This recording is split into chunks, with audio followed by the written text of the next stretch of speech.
O que aconteceu com os investidores de Magazine Luiza? Tu deve te lembrar do fenômeno Magazine Luiza, né? Aquela célebre frase de quem será a nova Magazine Luiza? Pois é, por meados de 2020, a Magazine Luiza foi a queridinha do mercado e atraiu milhares de investidores. Toda essa euforia gerou uma valorização impressionante no papel, mas a gente se pergunta o que aconteceu com quem investiu nas ações de Magazine Luiza. Hoje a gente vai explorar essa ascensão do papel, a queda e a lição que ficou para quem embarcou nessa daí. A gente não pode deixar essa história ser esquecida, porque aqui a gente tem lições muito importantes. Vamos começar com o fenômeno Magazine Luiza. Não era um absurdo o otimismo que o mercado tinha com Magazine Luiza. Por mais que fosse um papel tomado de investidor do varejo, de pequeno investidor, ainda tinham grandes players no mercado que gostavam muito do papel. E na verdade, nunca as coisas parecem ser um absurdo enquanto estão acontecendo. Nem mesmo a bolha das tulipas era considerado um absurdo durante o período. Eu vou até deixar um videozinho aqui falando um pouco mais da história das bolhas das tulipas. Mas a Magazine Luiza não só liderou a digitalização do varejo no Brasil, como também foi responsável por criar uma febre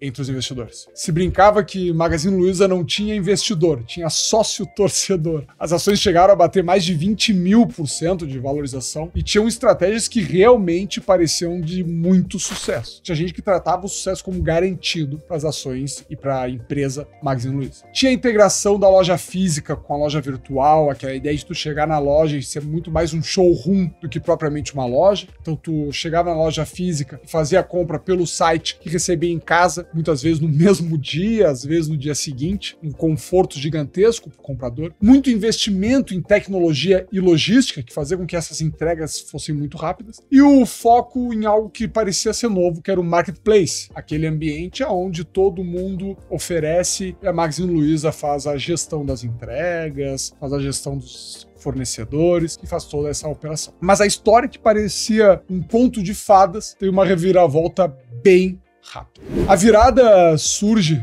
depois do auge da Magazine Luiza por dificuldades que realmente existiam. Se era uma projeção para o futuro os lucros, o problema já era algo do presente. O aumento da Selic resfriou muito a venda do varejo. Várias internacionais do setor entraram no mercado brasileiro, como Shopee, Mercado Livre, Amazon. Isso apertou muito as margens da empresa e começou a dificultar ainda mais o lucro e o crescimento da Magazine Luiza. E o consumo que se viu na pandemia não se mostrava mais algo persistente. E no final o crescimento não veio, o lucro não veio e o preço da ação começou a despencar. Até vou mostrar um gráfico aqui para a gente ver o que foi o prejuízo desde o topo da Magazine Luiza.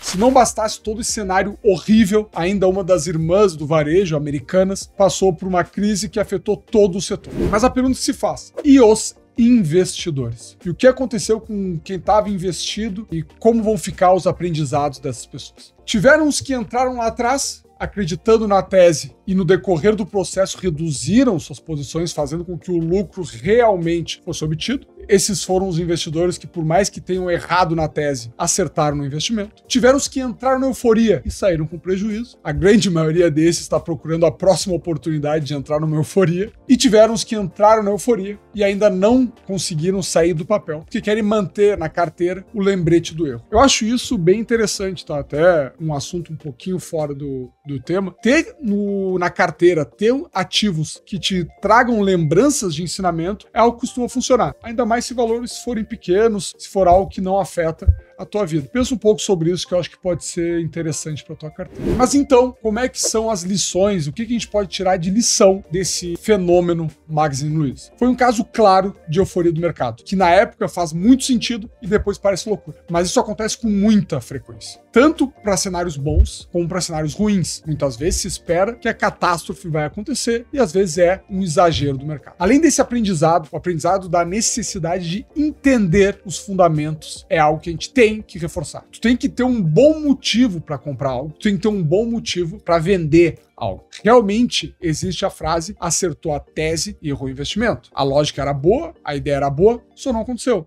E ok, tudo bem, isso acontece com investimentos. O caso de Magazine Luiza parece ser mais do tipo: a tese era boa até certo ponto, depois virou um oba-oba. Tanto é que quem investiu em Magazine Luiza lá atrás ainda está fazendo muito dinheiro com o investimento. Vou também colocar um gráfico aqui para que vocês vejam como é que está a posição de quem começou lá atrás e se manteve no papel até hoje. E aqui vai o último ensinamento do vídeo. Tudo tem um preço justo e automaticamente não se paga qualquer preço por qualquer coisa. Pessoal, eu espero que esse vídeo tenha ajudado vocês. Se vocês ainda não nos seguem, por favor, façam isso. É muito importante para nós. Eu vejo vocês no próximo vídeo. Obrigado pela atenção de todos. Até mais. Tchau, tchau.